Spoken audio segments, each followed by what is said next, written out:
Welcome to the Startup Leader Show, where we learn lessons from leading startup founders and executives. I am your host, Lisa Dreher, and I'm really excited to introduce our guest for today, Kim Garriott. She is the Chief Information Officer of Global Healthcare and Life Sciences at NetApp. Welcome to the show, Kim. Hi, Lisa. Thanks for having me. Absolutely. Thank you for making time for this. Maybe you can start by giving us just a little bit of background on yourself and NetApp's healthcare and life sciences practice. Sure. Yeah. I have been in one way or the other innovation and information sciences for my entire career. My background is healthcare and specifically working with clinicians inside large healthcare settings to create new and novel ways of managing and viewing, diagnosing medical images and patients who have medical imaging studies. I joined NetApp about 3 years ago, just a little over 3 years ago, because I really saw the next wave in innovation for medical imaging was going to be a movement to the cloud, was going to be organizations taking a deeper look at the quality of their data and the data governance around their data. And NetApp has always had such a great reputation in the healthcare market and specifically with medical imaging. And I thought, no better company to work for. And so I started my time here, and it's just been a fun ride ever since. And at NetApp, we are a global company, and we do provide data management services and technologies for over 3,000 healthcare systems worldwide. So it's a big part of our business. It's a fun part of our business, and also gives us a purpose for what we're doing. So it's been a great 3 years so far. Wow, that's amazing. So, typically on our show, we're talking with startups, and obviously, clearly, NetApp is not a startup by any stretch of the imagination. It's definitely an enterprise level organization. And really, the reason we invited you here to talk with us today is that we also like to kind of dig into intrapreneurship, meaning, really pushing new initiatives within larger companies because as much as startups are very interesting, it's also really interesting to kind of create that startup within a business that Mhm. already exists. And so I kind of want to start by having you talk a little bit about driving those types of new initiatives within an enterprise like NetApp. Yeah, so it's again, it's very interesting, right? Because you are trying to still have an incubator mindset inside this well-established company. But there's, one thing that's constant is change. So we're always looking at how to do things better and where our customers' needs are going to be in the future and working early to solve those. So, what I found that's really helpful in trying to navigate inside of a large existing corporation is to rally and find those people that share a curiosity, that share a creativity, and share a zeal for innovation and wanting to think about doing things differently. And once you galvanize a team of people around you that can help inspire and motivate change, then it becomes a lot easier to do it. I like to think of things, running very horizontally across a lot of verticals. And in that way, I think you get this kind of, again, galvanized energy to be able to push through some of the good things and the bad things that come with innovation and trying to create new ways and new products and new solutions for customers. But it's always fun. Sometimes it can be really hard, but it's always rewarding at the end of the day. Absolutely. Sometimes those new initiatives, those innovations are the things that also have a tendency to displace what might be some core business or revenue generators for the business or have been for a long time. How have you found to work around that sort of situation? Yeah.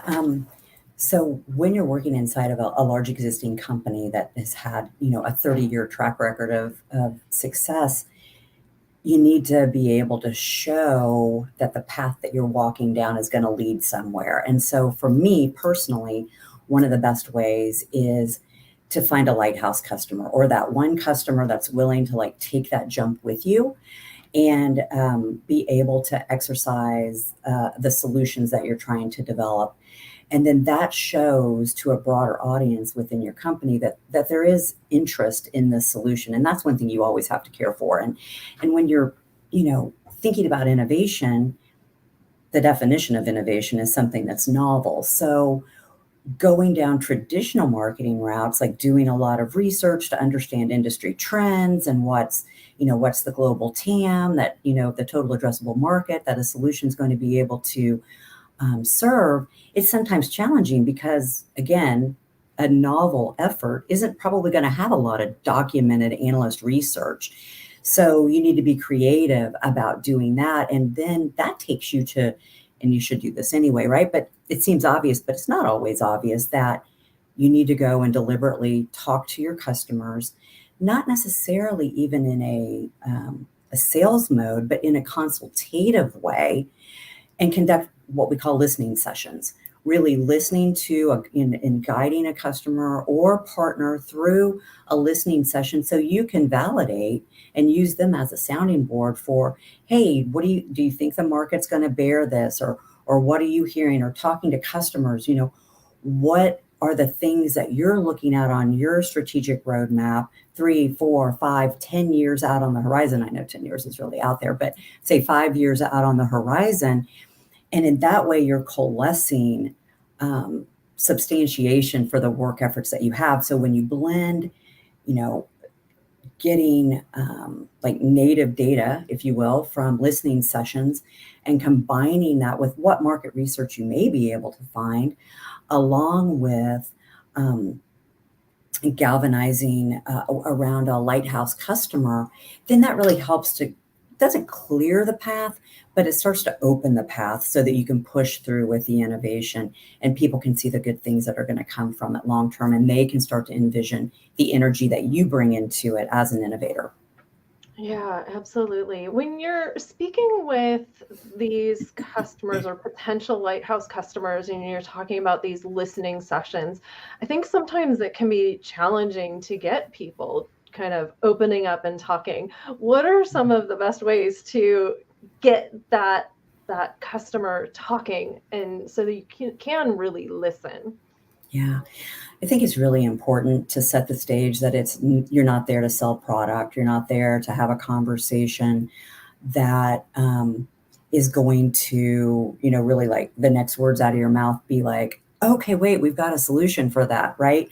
Oftentimes that is how the conversations go, but you really want to set it up as a safe environment. I know that might sound a little odd, but people need to feel like this is truly just you seeking advisement or their opinion. And one thing I know about people, and I bet you do too, is they love to talk. So if you can get people to a point where they do feel comfortable assuring them that, hey, we really just value your opinion. We value what you're seeing in the market.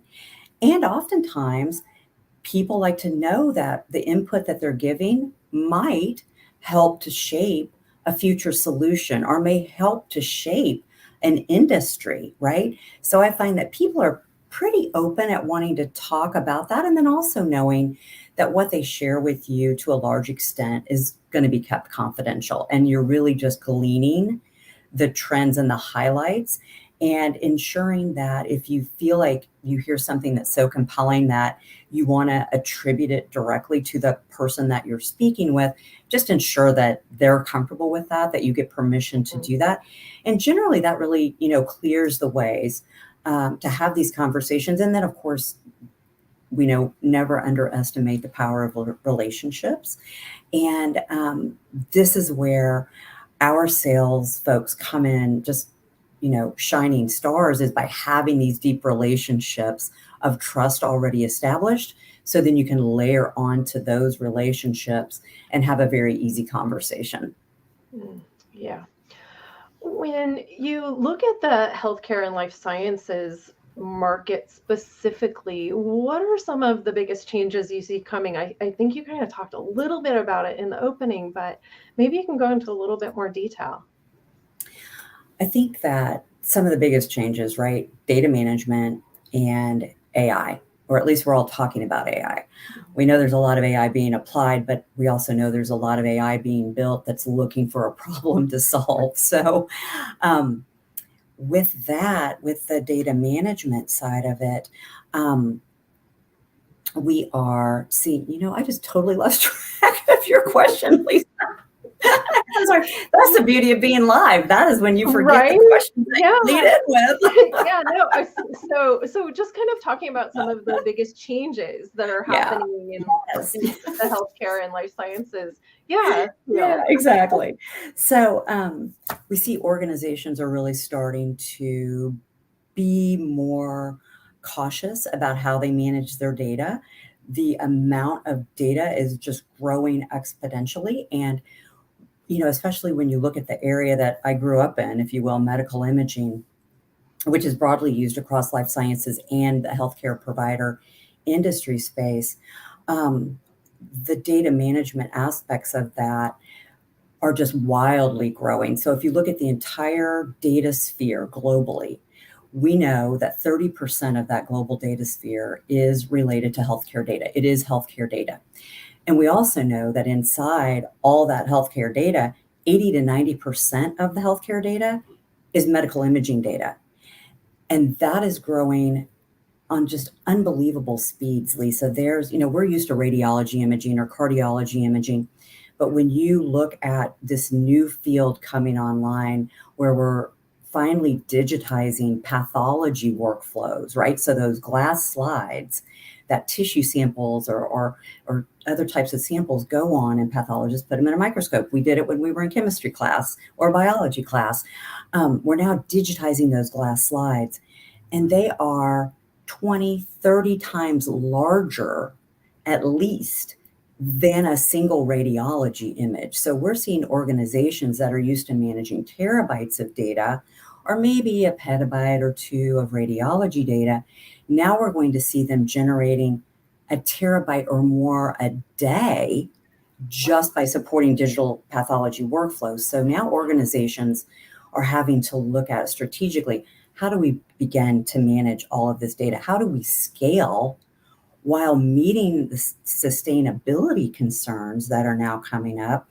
How do we manage both of those things? So we're starting to, understand that while storage may be cheap, that's an old adage, but the amount of storage that you need to buy and the environmentals, this is more importantly, the environmentals that storage consumes is just ever increasing. So by being able to tier data to less expensive storage capacities, maybe the data doesn't have to be in the fastest retrieval mode possible. Like say for medical imaging, most organizations know they need 3 years of medical images on like the fastest storage. Mm-hmm. So that prior exams get very quickly pulled up. These are life and death situations if a patient presents to an emergency room. Being able, though, to look at how the data is aging and understanding that certain studies just never get touched allows organizations to then be more creative about how they store that data or how they manage that data and where they manage it. And that leads into an evolution towards cloud. And, just in the short period of time, we've seen, people be very careful about the cloud, then people be cautious about the cloud, and then kind of more comfortable moving to it.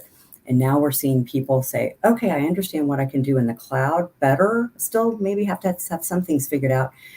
But I also am starting to see the things that I can continue to manage on-prem. And so people are getting a lot more smart about how they move to the cloud as well. So I think those are two areas in healthcare, data management, cloud, and then augmented intelligence, as we like to say in healthcare, is not artificial intelligence, but it's an augmentation of a physician or other clinicians' intelligence to help them better diagnose patients.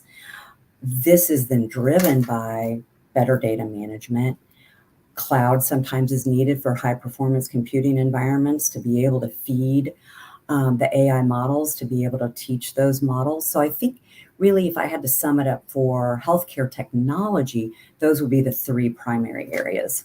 Yeah. With all of these changes happening, how do you kind of, I guess, stay ahead of that? And as you're bringing in new initiatives within NetApp related to the healthcare and life sciences business, how do you like kind of what are the major success factors that go into keeping things moving forward and ahead of these changes? Yeah, so I think tolerance of time, right? So when you're developing a new solution, there's a lot of push, right? Whether there's market pressure to be the first one on the market to release a new technology or a new solution, or whether there are just, revenue concerns. You're not creating a new solution or product without the intention of making money most of the time, right? We're driven by revenue. So I think organizations need to have an appreciation for the time that it takes to do that, though. And especially in working in healthcare, organizations that you will partner with that will run proofs of concept on those new solutions or products, or testing, they oftentimes don't move nearly as quickly as we would like to move in our go to market. So being tolerant of how much time it takes sometimes, I think, is a success factor organizationally. That doesn't mean that, you can take your foot off the gas pedal of like racing to get the best solution that you can to market first, or to get it to market when you need to. But I also think there needs to be a realization and a tolerance of some of the time constraints that might actually run into in your given industry. And healthcare is one of those where organizations, need a lot of help. They need a lot of improvement, but they're also very resource constrained. So despite best efforts and the things that they want to achieve, sometimes they just can't. And so you need to have a little bit of allowance of being patient, to allow all of those pieces to come together. So I think that's a really important success factor. I think obviously market need, and we talked about that a little bit ago, however you can be able to figure that out, whether it is through existing market research or it is through dynamic listening sessions, talking to other colleagues, talking to partner organizations and other vendors that you may work with to understand as well what they're seeing in the market. So I think it's very important to understand the market and understand like the total addressable market that would be hitting, like how big is that audience or how big is that market that you can address. And that gives you a lot of freedom once you understand that, to be able to make the case for innovation, and more doors will open versus more doors closing as you work through your organization in across virtualized and matrix teams. Mm-hmm, mm-hmm. Sure. So I always like to end with one last question, and that is related to your prediction about the future. So what would you say is your one prediction about the future? It could be related to healthcare and life sciences for sure. So what's your one prediction? Okay, so one prediction. I do think, and this is such top of mind for everyone now, right? AI. Um, I do think it is going to change the world, but I have hope that it will change the world in positive ways and create opportunities for us to think about how we can do things differently and how we can innovate differently. And especially in healthcare, how we can innovate differently that will actually be of great benefit to humankind, right? So that we can predict disease occurrence much more quickly, so that we can get the right drugs to the right patient at the right time so it's most effective. And that will just bring, all types of goodness. So I think my prediction is more AI. We know that we're going to see that. I think it can be leveraged in very positive ways, and that we're going to see some really good impacts to our world and to our health as we move forward. Great. If someone wanted to learn more about NetApp's healthcare and life sciences practice, what should they do? Yeah, they can find me on LinkedIn if they want to talk to me directly, Or you can visit netapp.com and navigate to our industries section, and you'll find a nice section there with healthcare information full of all types of data, blogs, and other types of white papers to help you pique your curiosity and interest. And you can also get in touch with us through that website. Great. Well, thank you so much for being here today and sharing your insights with us, Kim. It was really great having you. Yeah, nice. Thank you so much, Lisa. Nice to be here. Thanks.